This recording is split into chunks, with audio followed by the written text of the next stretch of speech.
अस्सलाम वालेकुम एवरीवन। तो फेलोस मोस्टली ना स्टूडेंट्स को प्रॉब्लम हो रही थी समझने में क्रिस्टलाइजेशन का प्रोसेस। वो आइसोमॉर्फिज्म तक तो तब सबको तकरीबन समझ आ गया था, लेकिन मैकेनिज्म ऑफ क्रिस्टलाइजेशन ऑनवर्ड्स काफ़ी स्टूडेंट्स को ना कंफ्यूजन हो रही थी। उसके लिए मैंने एक वीडियो डिज़ाइन की आपके लिए।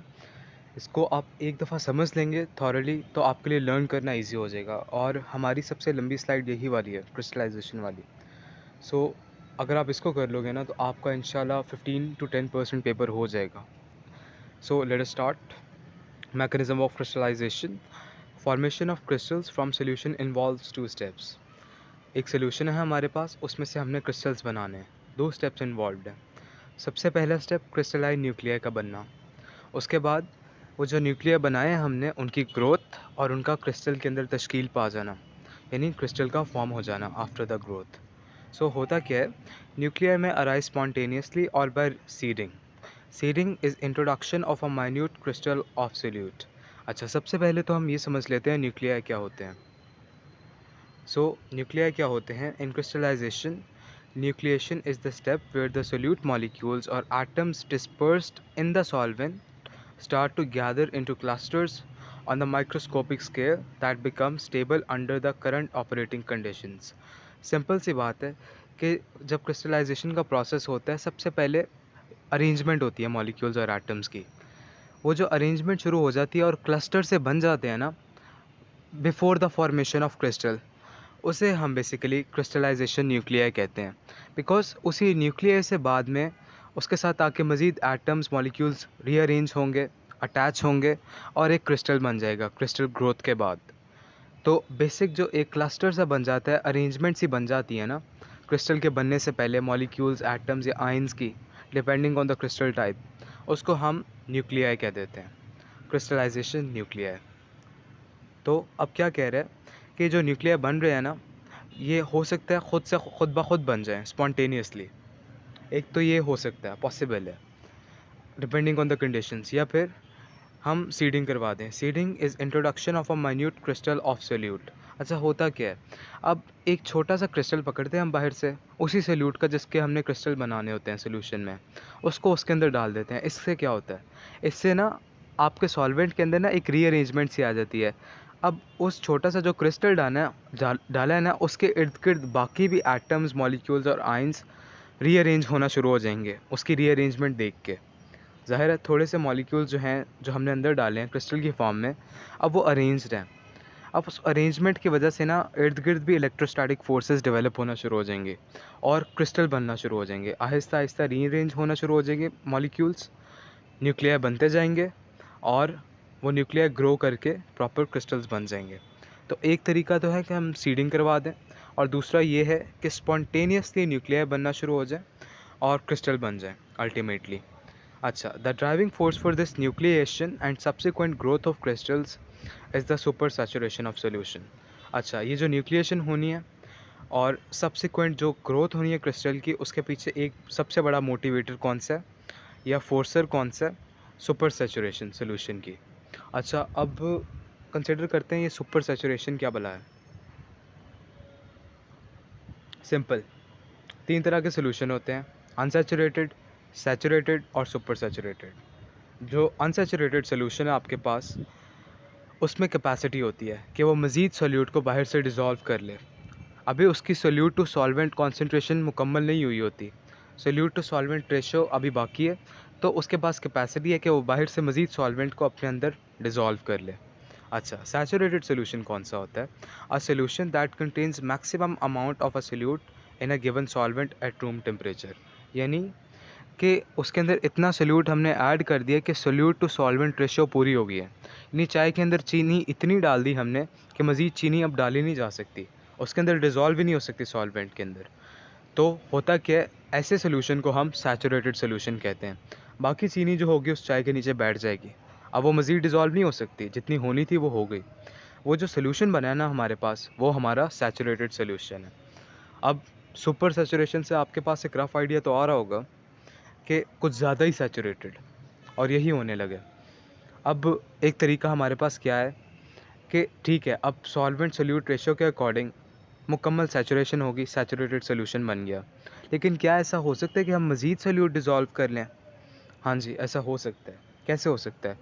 अगर हम हीट कर दें, फॉर एग्ज़ाम्पल चाय की एग्ज़ाम्पल दी थी मैंने।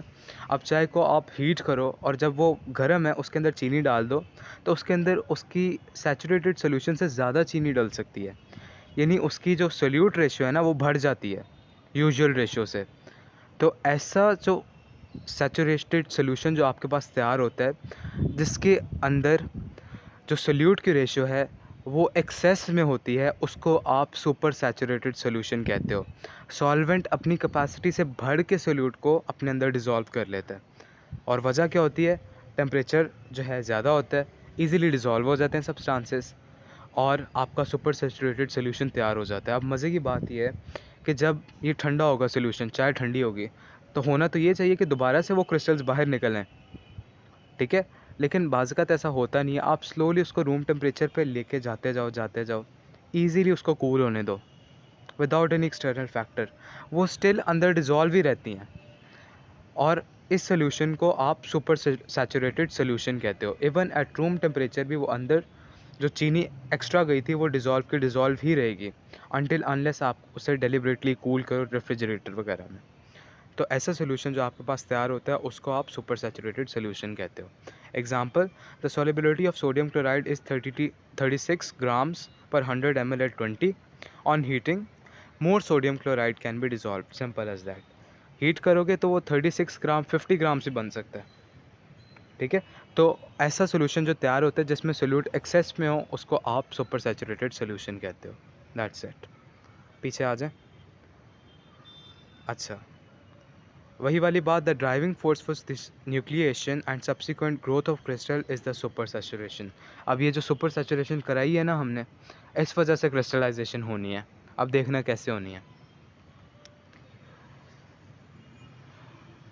अच्छा, ये तो आपका सिंपल क्रिस्टल यूनिट था ना जो आपने सीडिंग की थी, वो मज़ीद ग्रो करना शुरू हो गया। सिमिलरली नीचे एक हेक्सागोनल क्रिस्टल बनाया, उसके भी वही एग्जांपल दे दिए।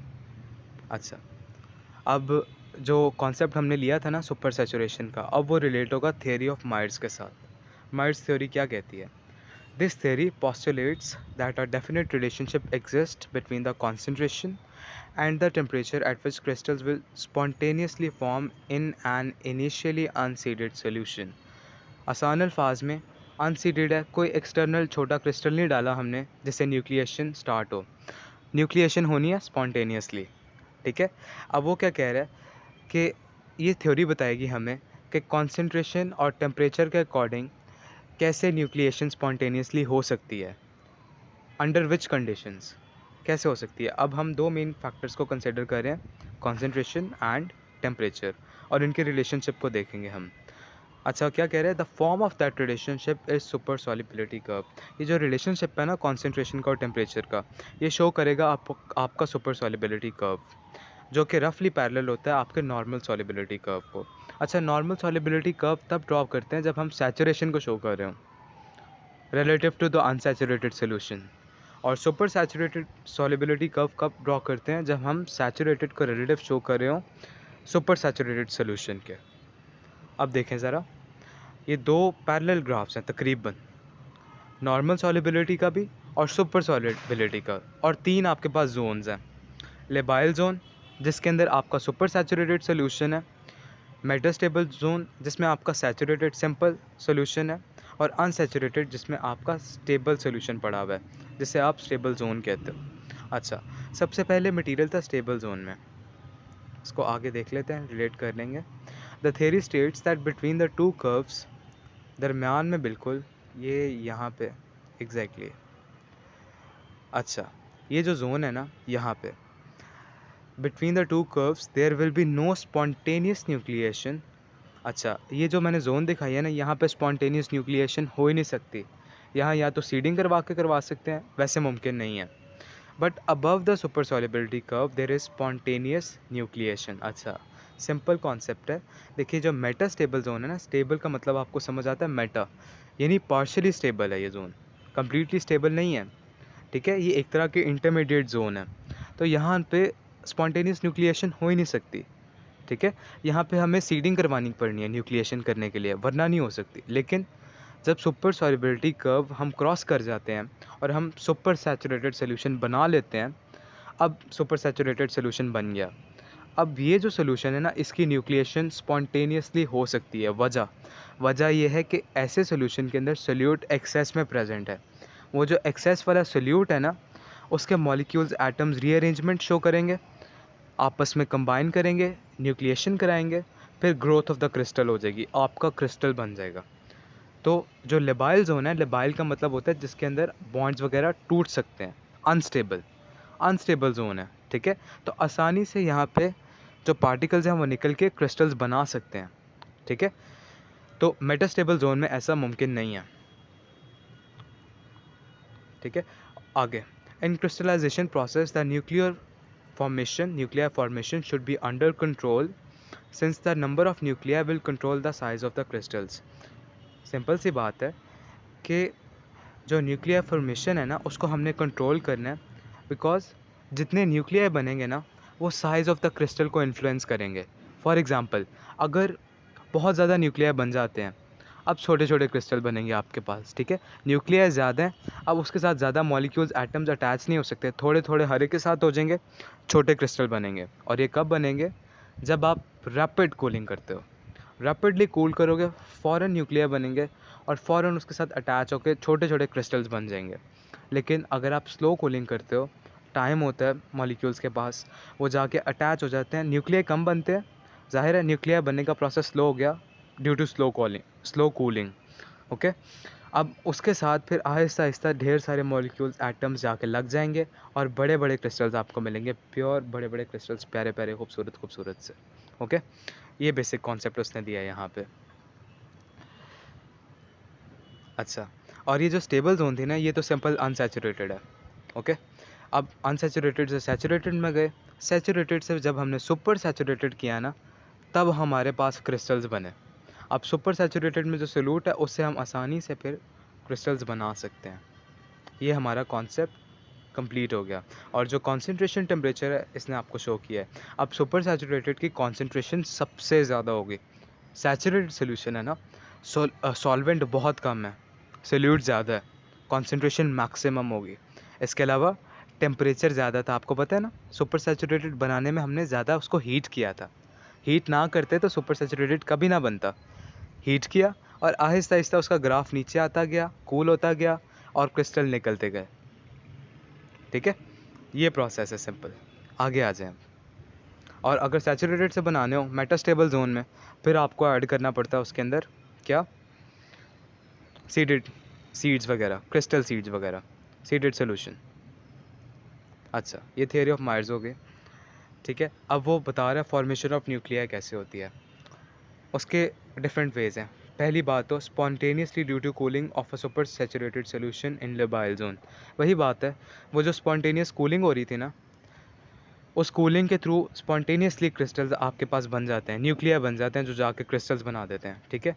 एक तो ये तरीका है कि सुपर सैचुरेटेड जोन के अंदर आराम सुकून से आप न्यूक्लिया बना लो। दूसरा तरीका, deliberate seeding with minute crystals, और ये मैंने आपको बताया था कहाँ है, मेटास्टेबल जोन में करनी पड़ती है। या फिर आप सुपर सैचुरेटेड में करोगे तो तब भी तेज़ी से बन जाएंगे, प्रोसेस तेज़ हो जाएगा, लेकिन बनेंगे छोटे क्रिस्टल्स। और last one, crystals left from the previous batch. अब जाहिर एक मशीनरी चल रही है, वो कंसिस्टेंटली मेडिसिनल क्रिस्टल्स तो प्रोड्यूस कर रही है ना, तो ऑलरेडी जो क्रिस्टल्स बचे होंगे ना, वो उसको सॉल्वेंट को रेगुलर अरेंजमेंट दे देंगे, उसी से फिर न्यूक्लियर बनना शुरू हो जाएंगे। जस्ट लाइक वो जैसे सीडेड क्रिस्टल का इफेक्ट था ना, उसी तरह जो पहले वाले क्रिस्टल बचे हैं वो भी अपना इफेक्ट दिखा सकते हैं, वो भी रीअरेंजमेंट शुरू करवा सकते हैं, ठीक है।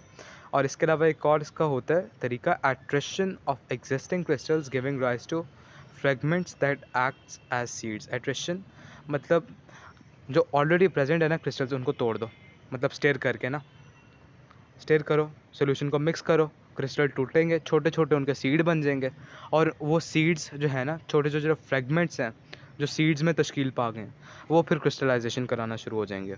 ये भी बड़ा अच्छा तरीका है। और इसमें जो डिग्री ऑफ स्टेयरिंग है ना, वो इफेक्ट करेगी, जितने ज़्यादा स्टेयर करोगे उतने ज़्यादा सीडेड क्रिस्टल आएंगे छोटे छोटे, तो उतने ही ज़्यादा आपके पास आगे क्रिस्टल्स प्रोड्यूस होंगे, ठीक है, छोटे और ज़्यादा। तो डिग्री ऑफ स्टेयरिंग पे भी डिपेंड करता है। नहीं करोगे स्टेयर तो बड़े बड़े आपके पास प्रोड्यूस होना शुरू हो जाएंगे क्रिस्टल्स। कम होंगे लेकिन बड़े होंगे, सिंपल। अच्छा, फॉर्मेशन ऑफ क्रिस्टल हो गया, आगे साइज ऑफ क्रिस्टल देख लेते हैं। अच्छा, वेरी स्मॉल क्रिस्टल्स कैसे बनाने हैं?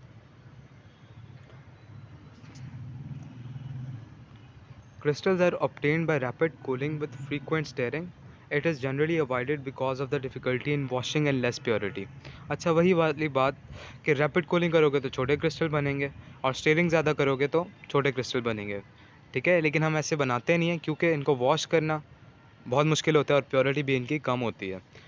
जल्दी बन रहे हैं यार, वो इम्प्योरिटीज़ को निकलने का टाइम ही नहीं बचता, तो ऑब्वियसली आपके पास छोटे क्रिस्टल्स बनते हैं। अच्छा, मीडियम साइज क्रिस्टल्स की भी एक साइंस है, ठीक है। इसको हम कैसे बनाते हैं? सॉल्यूशन को आराम सुकून से कूल करते हैं without mechanical disturbance in a warm room. अच्छा, आराम सुकून से छोड़ देते हैं उसको बनने के लिए, कूल होने के लिए, ठीक है। आराम सुकून से मीडियम साइज क्रिस्टल्स बन जाते हैं। लेकिन जब लार्ज स्केल पे काम कर रहे होते हो ना, तो आपको चाहिए होता है उसके अंदर रेफ्रिजरेटिंग प्लांट। उसकी ट्यूब्स आप सर्कुलेट कर देते हो अराउंड द टैंक, और उसके साथ आपका अटैच होता है सोल्यूशन, तो वो सोल्यूशन को ठंडा कर देता है। इससे आपके पास मीडियम साइज क्रिस्टल्स बन जाते हैं। और रेफ्रिजरेटर को ऑब्वियसली आप फिर रेगुलेट कर लेते हो जितना आपको टेम्परेचर चाहिए क्रिस्टल्स के साइज़ के हिसाब से। जो बड़े क्रिस्टल्स हैं ना, वो कैसे बनते हैं? वो बनते हैं कैसे? Are obtained by setting aside a large volume of solution and allowing it to evaporate spontaneously। Medium size बनाने के लिए कूलिंग की हमने। जब बहुत बड़े क्रिस्टल बनाने हैं ना, कूलिंग नहीं करनी, फिर उसको छोड़ दो, रख के छोड़ दो, फिर उसकी इवेपोरेशन होने दो, निकलने दो सोल्यूट को, सॉरी निकलने दो सॉल्वेंट को। सॉल्वेंट निकलता जाएगा, क्रिस्टल्स डिपॉजिट हो जाएंगे, और वो जो क्रिस्टल्स बनेंगे ना, एक तो वो बड़े बहुत होंगे, दूसरा वो कम्प्लीटली प्योर क्रिस्टल्स होंगे क्योंकि सॉल्वेंट निकल गया, या फिर कह सकते हो अप्रॉक्सीमेटली प्योर होंगे, ठीक है। The liquid should be rendered perfectly clear by filtration and guarded against dust. अब जो है ना लिक्विड जिसके अंदर क्रिस्टल्स पड़े हुए हैं, उसको साफ़ रखना है, उसको फिल्टर्ड रखना है, और उसके अंदर डस्ट नहीं एंटर होने देनी। और जो बड़े क्रिस्टल्स बनाने हैं ना, उसके लिए बाज़ औक़ात आपको सीडिंग करनी पड़ती है, मेटास्टेबल जोन के अंदर ना सीडिंग करनी पड़ती है बड़े क्रिस्टल्स बनाने के लिए। ये कुछ के लिए होता है, कुछ के स्पॉन्टेनियस भी बन सकते हैं, लेकिन सीडिंग पता है क्यों कराते हैं? ताकि आपके पास जो साइज़ आप बनाना चाह रहे हो ना क्रिस्टल्स का, वो आप रेगुलेट कर सकते हो अपने सीड के हिसाब से। इस वजह से बाज़ औक़ात हम उसमें सीडिंग करते हैं, या फिर बाज़ औक़ात उसको प्रोसेस को भी तेज़ करना होता है, ये भी रीज़न होती है। बहरहाल जो भी है, ये हमने साइज़ ऑफ क्रिस्टल्स डिस्कस कर लिया। आगे आ जाते हैं मदर लिक्विड। मदर लिक्विड क्या होता है? आप क्रिस्टल्स बन गए, बाकी जो आपके पास लिक्विड बच जाता है ना सॉल्वेंट, उसको आप मदर लिक्विड कहते हो। उसको आप थ्रू फिल्ट्रेशन निकाल देते हो क्रिस्टल से, ठीक है। It is usually not discarded but is subjected to further concentration and again set aside to crystallize. अच्छा, ये इसमें क्या हो रहा है कि जो आपके पास बाकी मदर लिक्विड बचा है ना, उसको आप डिस्कार्ड नहीं करते, दोबारा से इस्तेमाल कर लेते हो, दोबारा से उसको कॉन्सेंट्रेट करते हो, जितना क्रिस्टल या सोल्यूट्स रह गए ना, उनकी भी क्रिस्टलाइजेशन करा लेते हो। तो इस तरह जब तक इस्तेमाल हो सकता है उसको करते हैं। मेडिसिनल इंडस्ट्रीज़ में काम बहुत महंगा होता है, तो इस वजह से हमें जो लेफ़्ट आउट या रेजिड्यूज़ होते हैं ना, उनको मुकम्मल तौर पे इस्तेमाल करना होता है। तो मदर लिक्विड का भी इस्तेमाल बहुत है हमें, उसको कम्प्लीटली यूटिलाइज़ करना है। अब ये टेक्निक्स हैं, वेरी इंपॉर्टेंट टेक्निक्स, इनका ओवरव्यू ले लें, लर्न करना बहुत आसान हो जाएगा।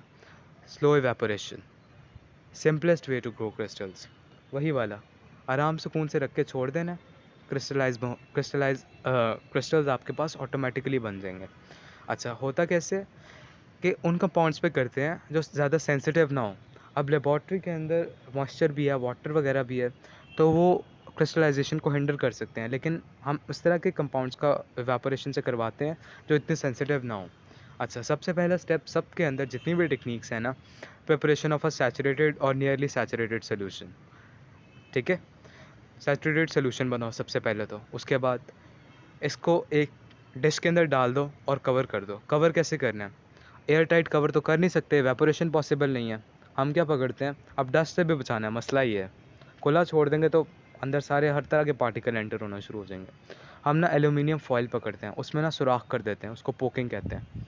सुराख कर दो उसके अंदर छोटे छोटे, और उसको उसके ऊपर रख दो, या फिर ना एक माइक्रोस्कोपिक ग्रेन्स या स्लाइड्स वाली ना, स्लाइड्स इसमें सुराख के लिए इस्तेमाल हुआ है, एक ग्लास या फिर एक ग्लास सरफेस इस्तेमाल कर लो, वो बीकर के ऊपर रख दो। जो एवेपोरेट हो जाएगा आपका सॉल्वेंट, चाहे वो पानी हो या एसीटोन वगैरह हो, जो भी है वो निकल जाएगा और एंड में आपके पास क्रिस्टल्स बच जाएंगे। ये कहा है उसने सिंपली। और उसके बाद प्लेस द कंटेनर, ज़ाहिर है अब आपने रख दिया एलुमिनियम फॉइल वगैरह, उसको एक ऐसी जगह पे रख दो जहाँ बच्चों के हाथ ना पहुँचे और आराम सुकून से क्रिस्टलाइजेशन हो जाए। ठीक है। This method works best where there is enough material to saturate at least a few millimetres of solution. अच्छा क्या कह रहे हैं, लेबॉर्ट्री में इतनी इक्विपमेंट होनी चाहिए कि आराम सुकून से कुछ मिलीलीटर्स को आप सैचुरेट कर लो। सैचुरेटेड सोल्यूशन बनाना भी बड़ा आर्ट होता है, आसानी से नहीं बनता। तो इतनी इक्विपमेंट आपके पास होनी चाहिए कि आप एटलीस्ट कुछ मिलीलीटर्स का सैचुरेटेड सोल्यूशन बना लो जिसमें से क्रिस्टल्स बन सकें। Simple as that. ये सिंपल टेक्निक है, हलवा कुछ भी नहीं। आगे आ जाओ। Slow cooling. अच्छा स्लो कूलिंग क्या होती है? एक तो थी इवेपोरेशन वाली टेक्निक, वो तो हमने इस्तेमाल कर लिया। वो इस्तेमाल भी किस में होती थी? लार्ज क्रिस्टल्स में। और एक कूलिंग टेक्निक इसमें इस्तेमाल होती थी मीडियम साइज क्रिस्टल्स में। ये कैसे इस्तेमाल करते हैं हम? अच्छा, इसके लिए हमें दो चीज़ें चाहिए। अब करनी हमने क्या है? Slow cooling. एक तो होती है रैपिड कूलिंग, स्लो कूलिंग करनी है। कैसे करवानी है? एक सोल्यूट सॉल्वेंट सिस्टम आपने पकड़ना है। ज़ाहिर है सोल्यूशन में दो चीज़ें, सोल्यूट और सॉल्वेंट। वो एक पूरा सिस्टम होता है आपके पास, ठीक है।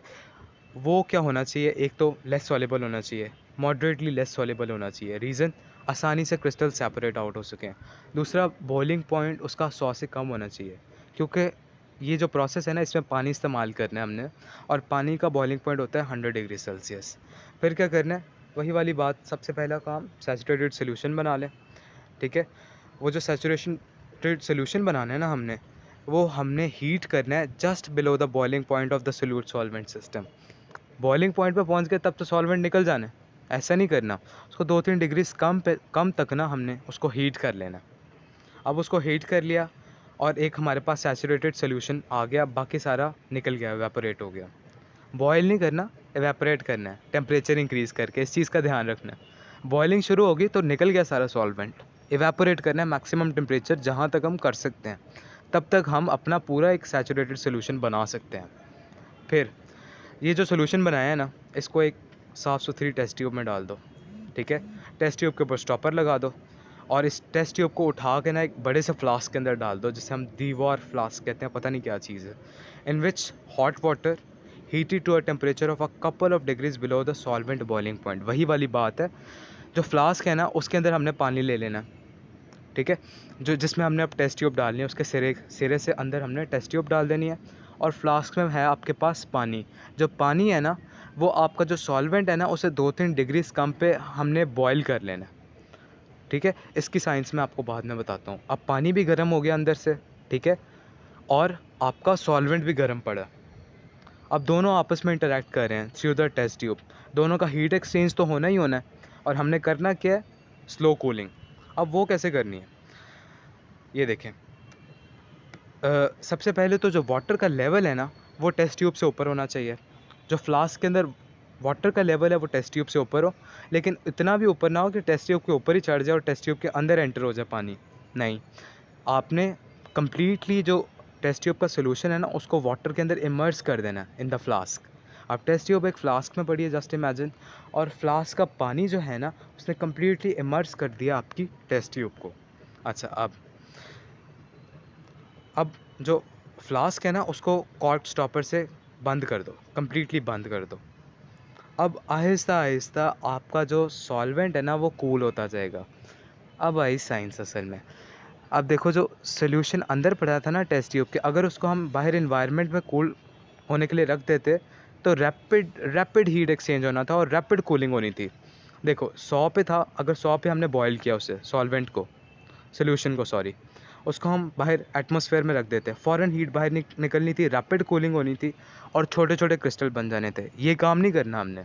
हमने इस वजह से पानी को रखा है और पानी को हीट करके रखा है, ताकि जो थर्मल ग्रेडियंट है ना, जो हीट ग्रेडियंट है, वो ज़्यादा ना हो। अगर जो सोल्यूशन है उसका 99 डिग्री टेम्परेचर है तो पानी का 96 हो। और आपको पता है पानी की हीट एब्जॉर्बिंग कैपेसिटी बहुत ज़्यादा होती है। जो बाहर हीट तो निकलनी है अलॉन्ग द ग्रेडियंट सोल्यूशन से, लेकिन थोड़ी थोड़ी निकलेगी, ठीक है। और क्रिस्टल्स को आराम सुकून से ग्रो करने का बहुत ज़्यादा टाइम मिल जाएगा। क्रिस्टल्स ग्रो करते जाएंगे ईजीली, और उनको टाइम मिल जाएगा। बड़े क्रिस्टल्स आपके पास ईजिली आ सकते हैं, बड़े या मीडियम साइज्ड, ठीक है। और इसी वजह से उसने कहा a more elaborate version of this involves a thermostatic oven. वही वाली बात, थर्मोस्टैटिक, टेम्परेचर सेम, आपने कांस्टेंट टेम्परेचर के अंदर रखना है, जिसके अंदर हीट एक्सचेंज मिनिमल से मिनिमल, कम से कम हो, और उसको आपने प्लेस कर देना है एक थर्मोस्टैटिक ओवन में। एक तो ये आपके पास सीधी सीधी टेक्निक है ना डिवॉल्व फ्लास्क की। आजकल जो टेक्निक यूज़ होती है ना वो थर्मोस्टैटिक ओवन की होती है, ठीक है। हमारा टारगेट सिर्फ एक है कि हमने ज़्यादा से ज़्यादा देर उसको रखना है कूल होने के लिए। वो स्लोली कूल होगा, स्लोली होता जाएगा, क्रिस्टल्स टेस्ट ट्यूब में आराम सुकून से बन जाएंगे, ठीक है, स्लो कूलिंग की वजह से। फिर हम उसको फ़िल्टर कर लेंगे क्रिस्टल्स को, और टेस्ट ट्यूब में से निकाल लेंगे। So the process of slow cooling is done through a DeWalt flask, a test tube, immersed in it, and water heated 2 to 3 degrees Celsius before beside the boiling point of the solution present in the test tube. Simple as that. ये सारा process था, ये हमारा slow cooling का process complete हो गया। आगे आ जाए वेपर डिफ्यूजन। सो वेपर डिफ्यूजन पढ़ना पढ़ना हमने कुछ नहीं है, थोड़ा बहुत शुगर लगाना है बस, कुछ नहीं होता, आराम सुकून से सुनो। देखो, वेपर डिफ्यूजन की टेक्निक है, ये सिर्फ मिलीग्राम अमाउंट्स ऑफ मटेरियल को बनाने के लिए, मतलब उसके क्रिस्टल्स बनाने के लिए कारगर होती है। रीज़न, लेबॉरेटरी टेक्निक है, और इसको हम इंडस्ट्रियल स्केल पे प्रैक्टिस नहीं कर सकते, क्योंकि इसका ऑपरेटर्स ही कुछ इस तरह का है जिस पे सिर्फ लिमिटेड क्वांटिटी आपके पास बन सकती है। अच्छा, होता क्या है, A solution of the substance is prepared using solvent S1। दो सॉल्यूशंस हैं, S1 S2। जो S1 सॉल्यूशन है ना, वो बना के हमने डाल देना है टेस्ट ट्यूब T में, T फॉर ताहा, T फॉर टेस्ट ट्यूब। और second solvent S2 is placed in a closed beaker B। एक और सॉल्वेंट पकड़ना है, उसको क्लोज्ड बीकर में डालना है। अब ये क्लोज्ड क्यों है, इसका भी पता लगा लेते हैं। जो S2 हमने चूज़ किया है ना, वो इस तरह का सोल्यूशन है कि जब उसको हम S1 में मिक्स करें ना, तो उसके अंदर का सोल्यूट जिसने क्रिस्टल बनना है वो कम सॉल्युबल हो जाता है। इससे क्या होता है कि जो S1 में सोल्यूट जो डिज़ोल्व है ना, वो निकल के क्रिस्टल बना लेगा। लेकिन किस वजह से, जब उसके साथ S2 जाके कंबाइन करेगा, ठीक है ना, S2 जाके उसकी सॉल्युबिलिटी कम करेगा, उसमें से क्रिस्टल्स निकल आएंगे। बड़ी प्यारी टेक्निक है। होता क्या है, सॉरी अजान शुरू हो गई थी, इस वजह से रुकना पड़ा। सो लेट अस कंटिन्यू। अच्छा, फर्स्ट ऑफ ऑल जो S2 है वो मैं एक्सप्लेन कर रहा था आपको, वो हमने डाल दिया किसके अंदर, बीकर के अंदर, और S1 आपका टेस्ट ट्यूब में है। और जब टेस्ट ट्यूब के अंदर जाएगा S2, और S1 की जो है सोल्यूट के साथ जो डिज़ोल्विंग कैपेसिटी है उसे कम करेगा, तो आपके पास क्रिस्टल्स आ जाएंगे। और ये कैसे होता है, जो टेस्ट ट्यूब आपने जो S1 वाली है उसको आपने प्लेस कर देना है बीकर में, और बीकर को सील कर देना है। और सील क्यों करना है, जैसे ऊपर बताया था कि beaker is closed. Reason is कि जो आपका S2 है ना, सोल्यूशन 2 जो आपने बीकर में डाला है वो वोलाटाइल है। अच्छा, वोलाटाइल का मतलब इजीली वेपराइज हो सकता है, इस वजह से इस प्रोसेस को हम वेपर डिफ्यूजन कहते हैं। उसके वेपर बनते हैं और वो टेस्ट ट्यूब के अंदर डिफ्यूज़ हो जाते हैं। कैसे होते हैं, slow diffusion of S2 into T and S1 out of T will cause crystals to form. अब S2 जो है वोलाटाइल है, इजीली वेपर फॉर्म के अंदर टेस्ट ट्यूब के अंदर घुस जाता है। और इसके अलावा S1 भी अलॉन्ग द कॉन्सेंट्रेशन ग्रेडियंट, जाहिर है टेस्ट ट्यूब ओपन है, उसके पोर्स हैं, उसके थ्रू S1 भी निकलेगा बाहर, क्योंकि बाहर S1 की कॉन्सेंट्रेशन कम है, यह है ही नहीं, और S2 अंदर जाके डिज़ोल्व कर जाएगा टेस्ट ट्यूब के अंदर। जब S2 अंदर जाता है ना, फिर क्या होता है, अब S2 अंदर गया, ठीक है, और जाहिर है वो S1 से ज़्यादा वॉलेटाइल है, इस वजह से जो माइक्रो क्रिस्टलाइन क्रस्ट है ना, मतलब छोटी छोटी क्रिस्टलाइन क्रस्ट, वो टेस्ट ट्यूब की वॉल के साथ नहीं बनेंगे। रीज़न पता है क्या होता है, अब S2 जो है उसकी जो अंदर जा रहा है वो ज़्यादा है बनिस्बत जो S1 बाहर आ रहा है, ठीक है। अब S1 जब बाहर जाता है, उसके सल्यूट के साथ डिज़ोल्विंग कैपेसिटी कम हो गई, सल्यूट निकल गया, सल्यूट के बन गए क्रिस्टल्स, ठीक है। और जो S2 जब अंदर गया, तो उसने सोल्यूट को पुश किया और उसने अलोंग द वॉल्स उसकी डिपोजिशन नहीं होने दी, क्योंकि क्रिस्टल्स तो बन रहे हैं, अब हो सकता था वो वॉल्स के साथ डिपॉजिट कर जाते जब S1 निकल रहा है, ठीक है। तो अब S2 अंदर आया, उसने उनको पुश किया और एंड में आपके पास क्रिस्टल्स आ गए, simple as that. Simple process है। हुआ क्या है कि जो सॉल्वेंट 2 है वो सॉल्वेंट 1 के अंदर घुसा, सॉल्वेंट 1 की उसने डिज़ोल्वेशन कैपेसिटी आपके सोल्यूट के साथ या फिर फ्यूचर क्रिस्टल्स के साथ कम कर दी, क्रिस्टल्स बाहर निकल आए, और चूँकि ये वॉलेटाइल था ये चुप करके टेस्ट ट्यूब से बाहर निकल जाएगा और आपके पास टेस्ट ट्यूब्स के अंदर क्या आ जाएंगे, क्रिस्टल्स, सिंपल एज दैट। इस प्रोसेस के अंदर हम टेस्ट ट्यूब को बंद नहीं करें, हम बंद करें सिर्फ बीकर को, ताकि बाहर से सॉल्वेंट 2 जो है वो उड़ ना जाए बीकर से, सिंपल एज दैट। ये प्रोसेस है। और उसने यही कहा कि वो माइक्रो क्रिस्टलाइन क्रस्ट नहीं बनेंगे बिकॉज वो डिपॉजिट नहीं हो पाते वॉल्स पे, क्योंकि S2 के अंदर जाने वाली क्वांटिटी बनिस्बत जो S1 बाहर आ रहा है ज़्यादा होती है, वो उसको अंदर ही पुश कर देती है और आपके पास नीचे क्रिस्टल्स आ जाते हैं, सिंपल एज दैट। ये प्रोसेस हो रहा है वेपर डिफ्यूजन का। आगे सॉल्वेंट डिफ्यूजन लेयरिंग टेक्निक। अच्छा, इसमें क्या होता है, अब जो पीछे हमने प्रोसेस पढ़ा उसमें एक बीकर लिया, एक टेस्ट ट्यूब ली, सिंपल जो सॉल्वेंट था S2 उसको गुजारा S1 के थ्रू, सोल्यूट सेपरेट हो गया, क्रिस्टल्स आ गए और S2 बाहर निकल गया, आपके पास टेस्ट ट्यूब में प्योर क्रिस्टल्स आ गए। इसमें क्या होना है, इसमें सॉल्वेंट डिफ्यूजन होनी है। सॉल्वेंट डिफ्यूजन कैसे होगी कि अब ये प्रोसेस भी लेबॉर्ट्री प्रोसेस है, मिलीग्राम अमाउंट्स के लिए इस्तेमाल होता है। क्यों, और सेकेंडली इस्तेमाल क्यों करते हैं कि स्पेशली उनके लिए जो लेबॉर्ट्री कंडीशंस से सेंसिटिव होते हैं, कंपाउंड्स जो बर्दाश्त नहीं कर पाते मॉइस्चर वगैरह को, और उस वजह से उनके रिजल्ट्स इफेक्ट होते हैं। अब पहले जो हमने देखा था सब फर्स्ट ऑफ ऑल प्रोसेस वो कौन सा था, आपका स्लो इवेपोरेशन का। वो हम करते ही इसलिए थे क्योंकि कंपाउंड्स जो हम इस्तेमाल कर रहे थे क्रिस्टलाइजेशन के लिए वो लेबॉर्ट्री कंडीशंस के लिए इनसेंसिटिव थे, उनको फ़र्क नहीं पड़ता था मॉइस्चर या एयर से, वो फिर भी बन जाते थे। लेकिन ये थोड़े सेंसिटिव हैं, इस वजह से हम टेक्निक यूज़ करते हैं सॉल्वेंट डिफ्यूजन की। इस टेक्निक में क्या हो रहा है कि उसी तरह हमने एक सॉल्वेंट 1 लिया और एक सॉल्वेंट 2 लिया। स्लोली जो सॉल्वेंट 2 था ना उसको हमने किसी साइरेंज के थ्रू ना S1 के अंदर डाल दिया, ठीक है। अब जो सॉल्वेंट 2 है उसकी डेंसिटी S1 के कंपेयर्ड कम होगी, इस वजह से जो सॉल्वेंट 2 है वो S1 के ऊपर एक लेयर बना लेगा। एक चीज़ का हमने ख्याल रखना है, जब हम लेयर बना रहे हो ना तब हमने ख्याल रखना है कि गलती से भी वो जो लेयर है ना उसमें से कुछ हिस्सा नीचे ना चले जाए, वरना हमारा सारा प्रोसेस ख़राब हो जाना है। तो अब हमने लेयर बना ली, और लेयर हमने बनानी किससे है, सिरिंज से। इसके लिए एक स्पेशल सिरिंज इस्तेमाल होती है, NMR ट्यूब्स जिन्हें हम कहते हैं, जो कि एक्सीलेंट वेसल्स हैं इन क्रिस्टल्स बनाने की टेक्निक के लिए। और कंपाउंड जो हम इसमें इस्तेमाल करें, अब ज़ाहिर है दो चीज़ें हैं ना, एक S1 है और एक S2 है। S2 नीचे, सॉरी S1 नीचे है और उसके ऊपर S2 की लेयर है। जो S1 और S2 है ना वो हम कोई भी ले सकते हैं, फॉर एग्जांपल आप एथेनॉल ले लो, एथेनॉल के साथ ये CH2Cl2 ले लो, ठीक है। और स्पेशली आप ये कंपाउंड्स तब इस्तेमाल करते हो जब जो कंपाउंड है ना आपका वो ईथर में इंसॉल्युबल हो। ईथर शदीद किस्म का आपका इनऑर्गेनिक सॉल्वेंट है जो इंतहाई नॉन पोलर है। अब देखो ज़रा CH2Cl2OH रिलेटिवली पोलर है, ठीक है, लेकिन एक दूसरे में कभी भी डिज़ोल्व नहीं होते, वरना लेयर बने ही ना सिरे से।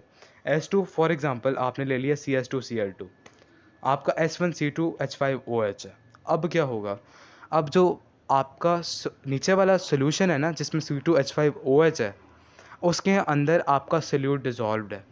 अब सोल्यूट ना अलोंग द लेयर निकलेगा, जब वो ऊपर वाली लेयर में एंटर होगा ना, ज़ाहिर है इंटरेक्ट तो करे ऊपर वाली लेयर से, जब वो उसके अंदर एंटर होगा या फिर उसके साथ इंटरेक्ट करेगा ना तो एक क्रिस्टल्स की भी लेयर बन जाएगी। वहाँ जाके जब वो इंटरेक्ट करेगा ऊपर जाएगा ना वो सेपरेट हो जाएगा अपने प्रीवियस सॉल्वेंट से, ठीक है। और वो ऊपर वाले सॉल्वेंट के अंदर जाके क्रिस्टल्स बना लेगा क्योंकि ऊपर वो इंसॉल्युबल है, ओके। नीचे वाले सोल्यूशन में था तो सॉल्युबल था, ऊपर वाले सोल्यूशन में जब लेयर के साथ इंटरेक्ट किया ना आपके नीचे वाले सोल्यूशन ने, तो उधर जाके आपके क्रिस्टल्स बन गए। ये सिंपल प्रोसेस है, और जाहिर है जब लेयर बन रही है ना तो इस वजह से इसको हम लेयरिंग टेक्निक कहते हैं। और डिफ्यूजन भी आपकी किसकी हो रही है, एक सॉल्वेंट की दूसरे सॉल्वेंट के अंदर, तो इसको आप सॉल्वेंट डिफ्यूजन भी कह सकते हो। इस तरह हमारा प्रोसेस कंप्लीट हो गया। इसके अलावा आपकी टेक्निक्स है रिएक्टेंट डिफ्यूजन और सब्लिमेशन की। जो सब्लिमेशन की टेक्निक है ना, वो हम सब्लिमेशन के चैप्टर के साथ करेंगे। जो रिएक्टेंट डिफ्यूजन है उसमें क्या है, उसमें आपका सिंपल मेथड इस्तेमाल करते हैं। फॉर एग्जांपल एक रिएक्टेंट ए है एक सॉल्वेंट में, फॉर एग्जांपल सोडियम है एक सॉल्वेंट में, और एक और आपके सॉल्वेंट में क्लोराइड है, ठीक है। अब क्या करना है कि हमने जो सोडियम वाला सॉल्वेंट है ना, उसको क्लोराइड वाले सॉल्वेंट में डिफ्यूज़ होने देना है। उससे क्या होगा, सोडियम क्लोराइड रिएक्ट करेंगे, क्रिस्टल बन जाएगा।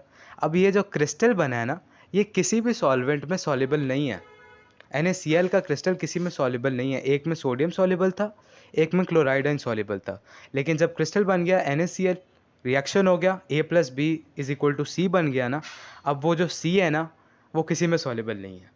तो वो जो C है ना, if the product of the reaction is insoluble, crystal of the product will form where the reactants mix, यानी वहाँ बनेगा जहाँ पे हमने रिएक्टेंट्स को मिक्स किया है, वहाँ पे हमारे पास ये NaCl का क्रिस्टल बन जाएगा। और जो आपका फार्मास्यूटिकल लिटरेचर है उसमें कहा जाता है कि सिलिका जेल्स का भी इसमें रोल हो सकता है रिएक्टेंट डिफ्यूजन में। पता नहीं कैसे हो सकता है, रिटा मार लो, कोई आइडिया नहीं है। सिंपल, ये रिएक्टेंट डिफ्यूजन की टेक्निक है, कुछ मुश्किल नहीं है इसमें। आगे कन्वेक्शन, लास्ट प्रोसेस, सबसे मज़े का प्रोसेस। कन्वेक्शन पढ़ी होगी आपने, कन्वेक्शन, कंडक्शन, रेडिएशन। कंडक्शन में सिर्फ सॉलिड्स के थ्रू होती थी, कन्वेक्शन में ट्रैवल करता था liquid bulk from the hotter region to the cooler region. Less dense, sorry, जो मोर डेंस है कूलर, वो लेस डेंस हॉटर को रिप्लेस कर लेता था। अब होना क्या है देखना ज़रा। First of all, the idea behind this method is that the solution becomes more saturated in the warm part of the vessel and is transferred to the cooler region where nucleation and crystal growth occurs। अच्छा, होना क्या है कि जो अब hotter part है ना, convection कराई आपने, कन्वेक्शन करंट बन गया, एक आपका हॉटर रीजन एस्टैब्लिश हो गया और एक कूलर रीजन एस्टैब्लिश हो गया। हॉटर रीजन में अब क्या है, गर्म किया है, सैचुरेशन ज़्यादा होगी, वजह टेम्परेचर ज़्यादा है, सुपर सैचुरेशन वाला ही कॉन्सेप्ट अप्लाई हो रहा है, ठीक है ना। सैचुरेशन ज़्यादा हो गया, अब सैचुरेटेड हो गया हॉट पार्ट, अब इसमें एंटर करेगा कूल पार्ट। और आपको पता है जब भी कूलिंग होनी है, सैचुरेटेड या सुपर सैचुरेटेड सोल्यूशन की क्रिस्टल्स बनेंगे। अब कूलर पार्ट आया, ठीक है। जब ये ट्रांसफ़र हुआ ना कूलर रीजन में, लेस डेंस है ना, जब ट्रांसफ़र हुआ मोर डेंस रीजन के अंदर, तो क्या हुआ, न्यूक्लिएशन शुरू हो गई। क्रिस्टलाइजेशन का सबसे पहला स्टेप न्यूक्लिएशन। छोटे छोटे क्लस्टर्स बनते हैं, पार्टिकल्स के अरेंजमेंट्स बनती हैं, जो जाके क्या बना देती हैं, क्रिस्टल्स, आफ्टर द ग्रोथ। अब वो क्रिस्टल्स बन गए, ठीक है। अच्छा, इसमें एक factor important, the velocity of the convection current is proportional to the thermal gradient across the vessel. जो वेलोसिटी है ना कन्वेक्शन करंट की, वो प्रोपोर्शनल होती है आपके थर्मल ग्रेडियंट पे। यानी जो कन्वेक्शन करंट बन रहा है ना, उसकी स्पीड डिपेंड करेगी थर्मल ग्रेडियंट कितना है। अगर एक जगह फॉर एग्जांपल 40 टेम्परेचर, दूसरी जगह 20 है, फॉरन हीट 40 से 20 पे ट्रैवल करेगी अलॉन्ग द ग्रेडियंट। लेकिन एक जगह 30 और 25 है, एक जगह 30 दूसरी जगह 25, प्रोसेस स्लो होगा, कन्वेक्शन करंट की वेलोसिटी कम होगी। अब इसकी सिग्निफिकेंस क्या है हमारे प्रोसेस में, सिंपल, अगर तो care must be taken to not make the gradient too large or the convection current will be too rapid and inhibit crystal growth। Simple concept है। अगर एक जगह से फॉरन वो कूल जगह पे जाएगा सैचुरेटेड सोल्यूशन, ठीक है, जाहिर है कन्वेक्शन करंट की वेलोसिटी बहुत ज़्यादा है, तो रैपिड कूलिंग होगी और छोटे क्रिस्टल बनेंगे जो इम्प्योर भी होंगे। इसीलिए हमने क्या करना है, हमने बड़े प्यार से कन्वेक्शन करंट को चलाना है, 35 to 20 वाला सिस्टम करना है। स्लोली कन्वेक्शन करंट चलेगा, स्लोली कूलिंग होगी और आपके पास प्रॉपर क्रिस्टल्स बनेंगे जो साइज़ आपको रिक्वायर्ड होगा। उस हिसाब से हम हीट ग्रेडियंट को कम कर लेंगे, कन्वेक्शन करंट स्लो हो जाएगा और आपके पास जो ट्रांजिशन है हॉट से कोल्ड में वो भी स्लो हो जाएगी और अच्छे खूबसूरत बड़े प्यारे से क्रिस्टल बन जाएंगे। इस तरह हमारी टेक्निक्स भी ख़त्म हो गई। टेक्निक्स कर ली, प्रोसेस ऑफ क्रिस्टलाइजेशन कर लिया, मेरिट्स थ्योरी कर ली, हमारा बेसिक क्रिस्टलाइजेशन का काम एकम्प्लिश हो गया। छोटी करो।